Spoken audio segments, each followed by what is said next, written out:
Morning. I'm Chino Mayor Eunice Ulloa.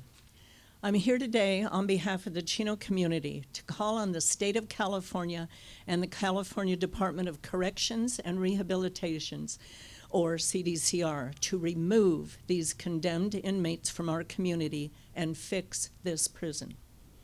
As mayor, the safety of my community is of paramount concern. I'm outraged that these death row prisoners, 39 so far, have been transferred from San Quentin Prison to the California Institution for Men. This is a prison that is in dire need of repair to keep these dangerous prisoners housed. An Inspector General report in 2008 found that if CIM didn't receive $28 million each year to remain functional by 2014, it should be torn down. I'll repeat that. $28 million a year, or $200 million total, just to keep the prison in its then current condition. It's now 10 years later, and what has been done? CIM is one of the oldest prisons in the state. It was opened in 1941 as a low-security working farm and developed into a reception center for other larger, more secure prisons.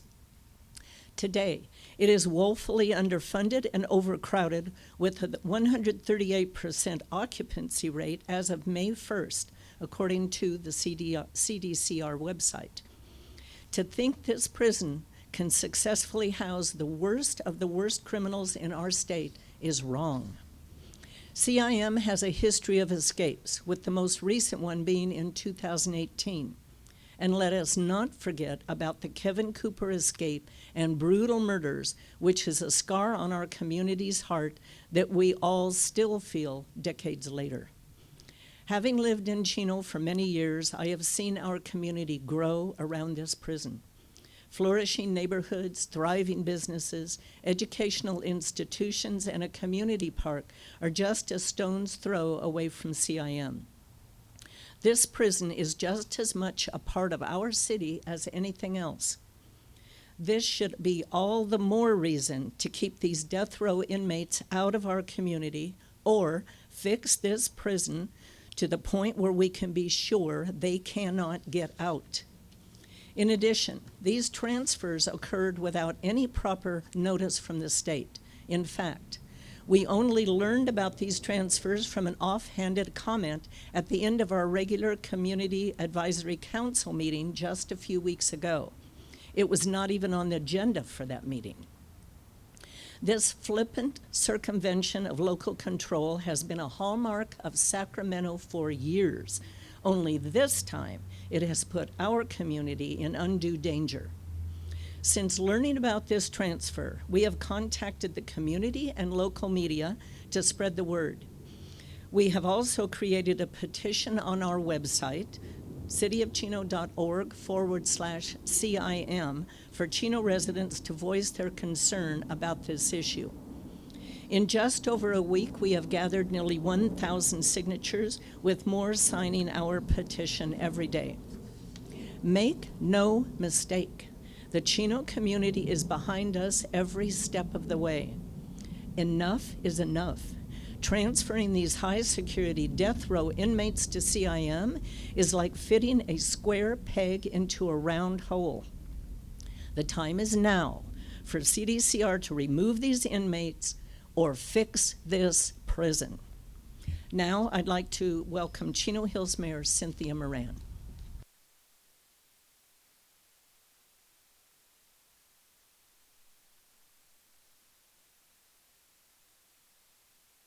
Thank you, Mayor Ulloa.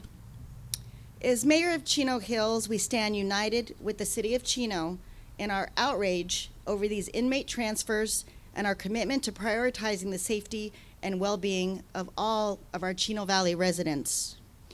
Regretfully, the state and the CDCR continue to ignore the failing public safety and security systems within this aging prison and have instead chosen to relocate dangerous death row inmates to our community without proper infrastructure investment or regard for the surrounding residents, schools, and businesses of our Chino Valley.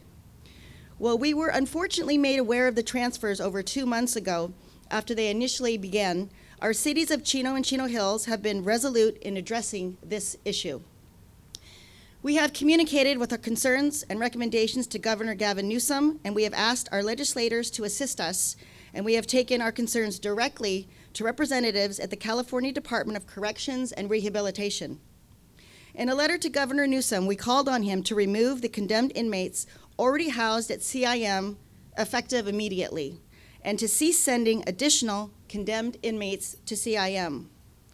We want to thank our elected representatives and neighbors who recognize this is a regional issue and have also sent advocacy letters on our behalf.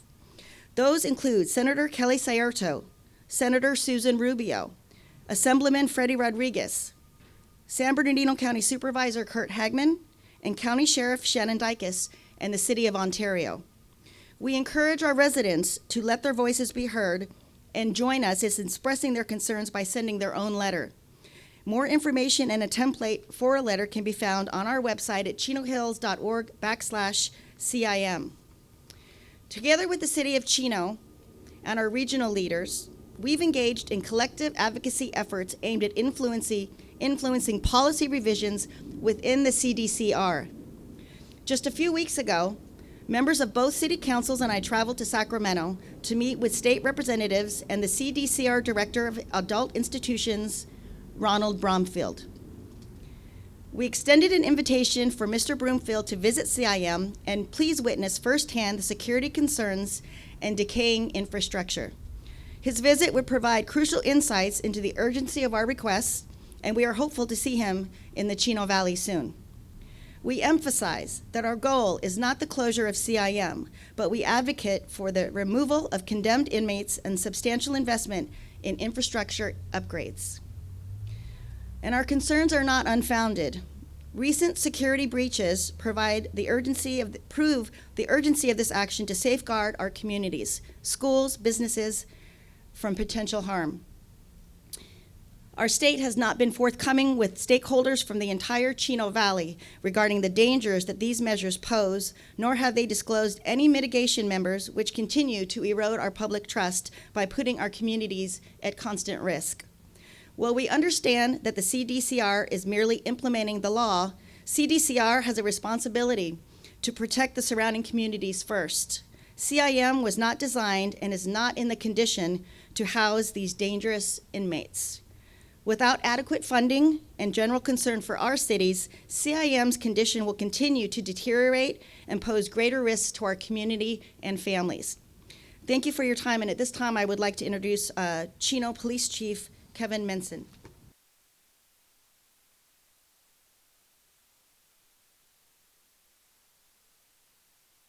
Thank you, Mayor Moran. As the Chief of Police and a member of the Chino Police Department, our top responsibility is the safety of our community. By bringing condemned inmates to an institution that is in poor condition and already housing over 100 life without parole inmates, jeopardize the safety of our residents, businesses, and correctional officers. It's a recipe for disaster. There are currently 39 inmates on death row at CIM right now, with the possibility of many more to come. These are criminals that have been convicted of the most horrific crimes, and let me talk to you about them for a second. One inmate killed a victim with an axe during a home invasion robbery. Another one beat and tortured a woman to death. Another inmate murdered 2 teenagers working at a Subway sandwich shop. Another one beat his ex-girlfriend, then lit her on fire in front of her children. Another inmate, a gang member, killed fellow gang members with a gun and a claw hammer. These are criminals that should have never been transferred to CIM. They should have remained at San Quentin. This prison was never designed to house inmates that committed these gruesome crimes. Over the years, here in the city of Chino, we've had several critical events that have taken place here at CIM. On January 14, 2018, a prisoner escaped after being trapped in razor wire for over 20 minutes. The inmate freed himself, stole a vehicle from a security guard at a nearby business, and led police on a high-speed chase until he was eventually able to get away. He was apprehended several days later near San Diego.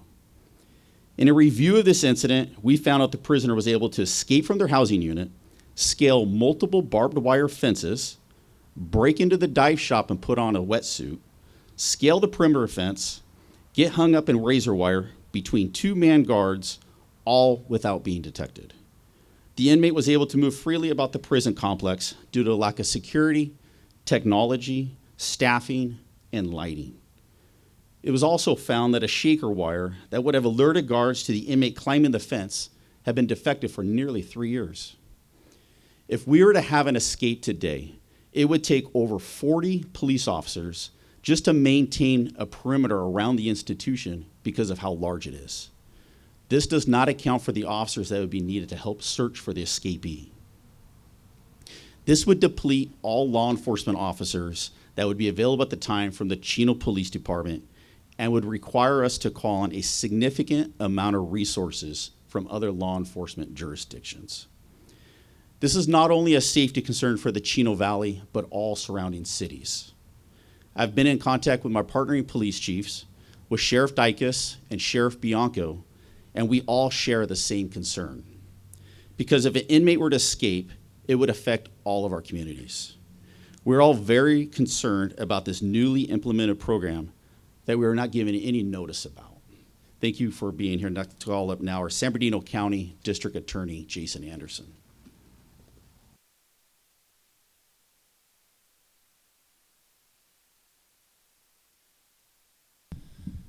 Thanks, Chief Mensen. I appreciate the introduction. On behalf of the county, I also want to indicate that each of the Board of Supervisors in our county would have been present, but they have a regularly scheduled meeting today. They wanted to send their regards to the cities of Chino and Chino Hills and the surrounding areas in their support for what's being set up here today. What I'm going to say is very straightforward and simple. I want to remind the public that Prop 66 is the law. It's the law that was passed by the voters in this state. And Prop 66 ostensibly allows for some of the movement that's going on perhaps within the prison systems at this point. But Prop 66 also calls for CDCR to maintain the death chambers for these condemned inmates that were given the death penalty. We're not in a situation, and we should never be in a state, in which portions of the law are chosen and other portions of the law are discarded regardless of, depending on your rhetoric and your politics. If you're going to enforce the law, you enforce every bit of the law, particularly when it comes by way of initiative in this state. That's the will of the people, not the will of the legislature, the will of the governor, or the will of the attorney general. And so I want to point that out, that oftentimes people forget that there's a responsibility under Prop 66 that the death penalty remains a law in this state. And so if we're going to implement some of it, we need to implement all of it. On behalf of the District Attorney's Office, obviously part of our responsibility is to prosecute people when we believe that crimes can be proven beyond a reasonable doubt. I want to make sure that CDCR, who we've always enjoyed a very good working relationship locally with their law enforcement, with their investigators, that we're continued to be made aware of any crimes that may be committed by the condemned inmates or against the condemned inmates, because again, it should not be a public relations issue, it should be a rule of law issue. And we want to make sure that through that we keep the correctional officers safe that work there, other inmates that work there, and the entire community as they come down here. I would be remiss if I didn't yield a bit of my time to Mr. John Kochis, who is a retired Chief Deputy District Attorney in our office, who continues to volunteer with our office.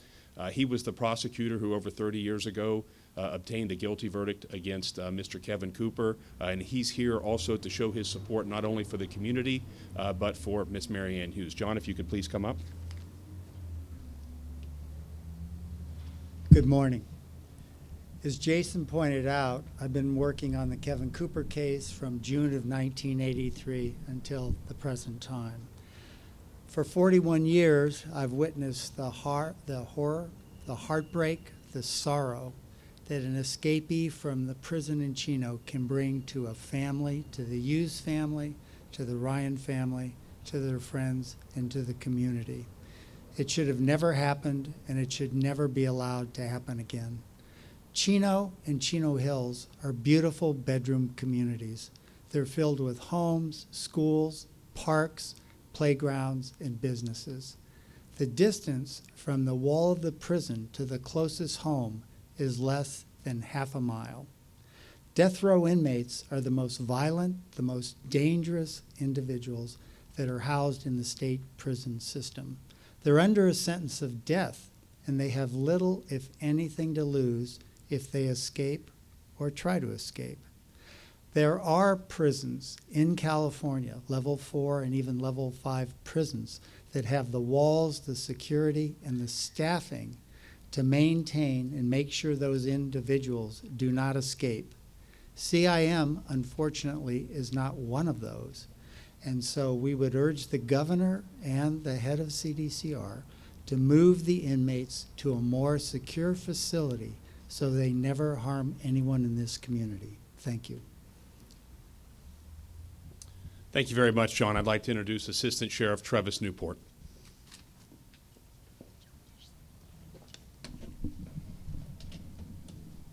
Thank you. Good afternoon. On behalf of Sheriff Shannon Dykes, we are here to support our law enforcement partners, city leaders, and citizens as a whole who reside within the cities of Chino Hills, the city of Chino, and as well as the surrounding communities within San Bernardino County. So prison reform has been taking place since about 2006. Since approximately 165,000 incarcerated individuals within the State Department of Corrections have been rehoused to other locations. The population is now currently at 93,000 because of Prop 47, 57, and AB 109. Since the escape that Chief Mensen had discussed, Assemblymember Freddie Rodriguez attempted to pass AB 2028,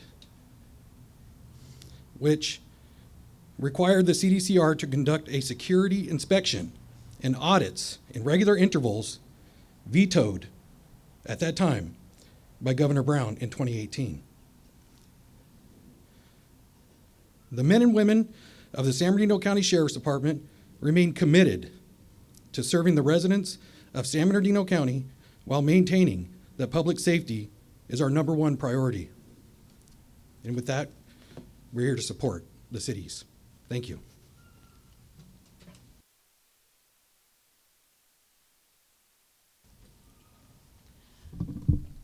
Continue our discussion on the pressing needs of security upgrades for the California Institution for Men and the broader implications for our community's safety. We're honored to have a very special guest with us today. She represents not just her own grievous loss, but also the voice of many who have been affected by similar tragedies. Please join me in welcoming Marianne Hughes, a mother whose strength and resilience in the face of unimaginable pain have inspired all who hear her story. Marianne is a Chino Hills resident and the mother of Christopher Hughes. Christopher was only 11 years old when his life was tragically taken in a senseless act of violence at the hands of CIM escapee Kevin Cooper nearly 41 years ago. A day that changed her family's life forever and shook our community to its core.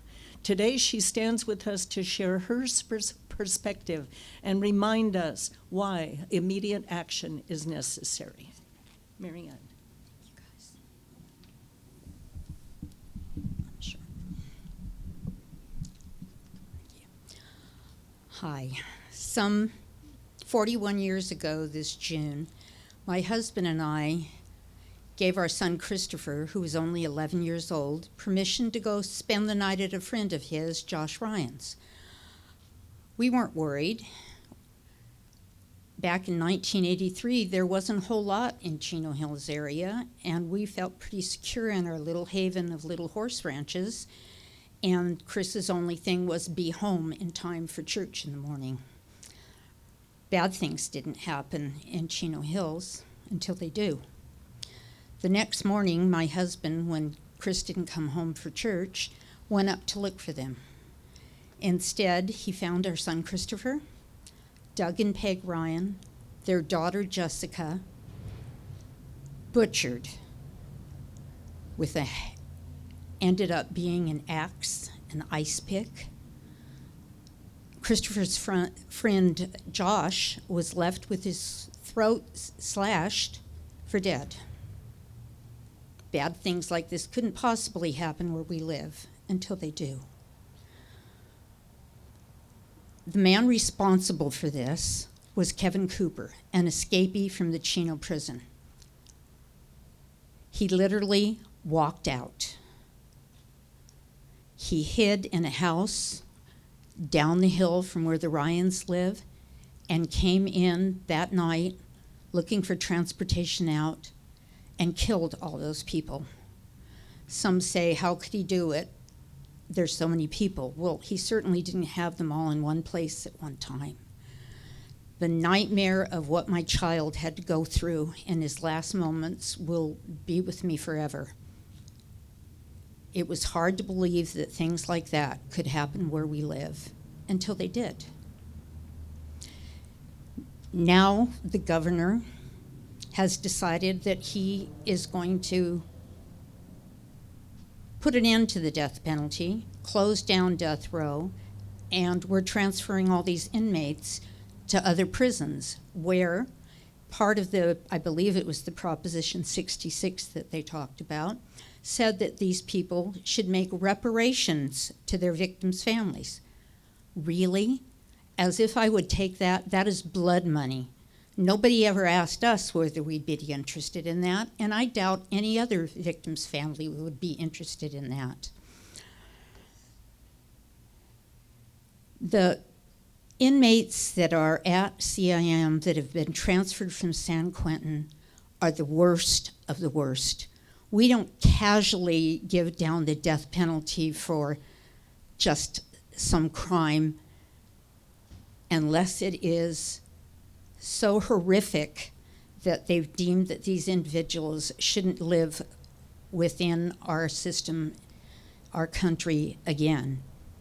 Instead, they're going down to Chino Prison. My understanding, they're going to be in the general population.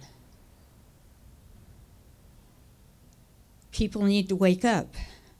As it was said, that first house that might be housing some other little girl or boy asleep in his bed is only less than a half a mile away. Things like that couldn't possibly happen here until they do. Thank you.